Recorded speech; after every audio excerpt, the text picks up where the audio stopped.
Pois então, com essa com essa, hã, com essa reação que ocorre com temperatura alta, pressão alta, em profundidades bastante grandes, pressão alta essa por conta todo o peso que tem em cima desse,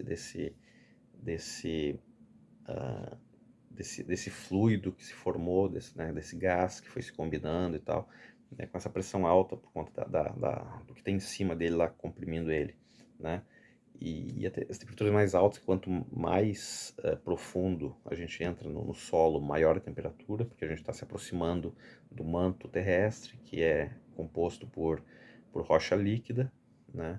E a temperaturas na ordem de milhares de graus, né? Então, para ter noção, a cada 100 metros que a gente aprofunda, aumenta mais ou menos 2 ou 3 graus, né? Cada 100 metros, 2 ou 3 graus. Então, sei lá, 1.000 metros, vai ter lá seus 30 graus Celsius, 20, 30 graus Celsius mais quente do que a temperatura que a gente tem ao nível do mar, por exemplo.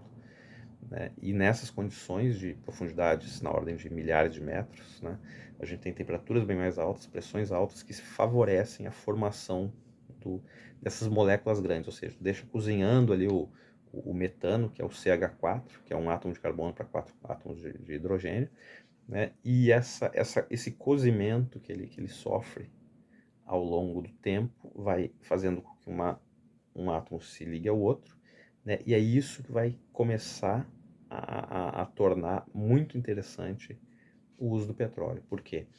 Porque só o metano, hoje a gente tem condições, por exemplo, de pegar um átomo de metano e a partir do gás natural, por exemplo, fabricar plástico por processos químicos, né? Mas até um certo tempo atrás, né, isso não era possível ou não era interessante economicamente, ou a tecnologia não estava dominada, né?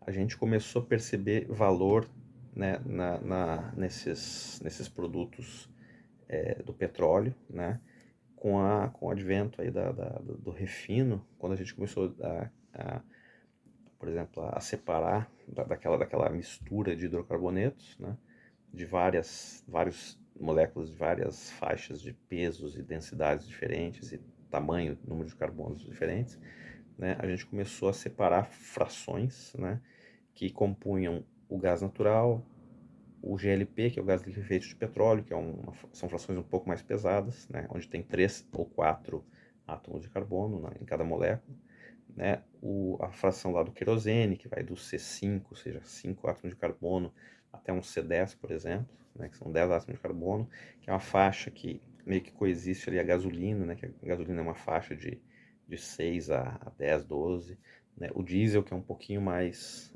pesado, né, frações um pouco mais pesadas, né, então né, essas, por exemplo, o gás não se tinha há muito tempo atrás, quando começou a indústria do petróleo, o gás ele era queimado, porque não tinha o que fazer com ele, né? Não tinha como transportar, era difícil, não tinha o recurso de compressão que a gente tem hoje, né? Então, o que a gente fazia?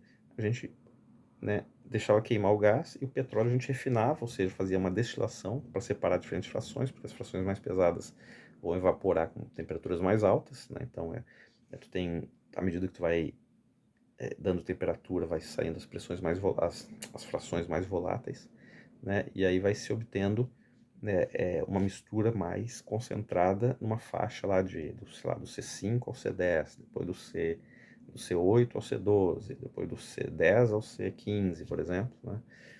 E esses fluidos com essas composições passaram a ter algumas características que o que hoje a gente tem a gasolina, que tem o querosene, seja o querosene de aviação, seja o querosene utilizado como solvente, por exemplo, ou o diesel, né, e outros produtos, né?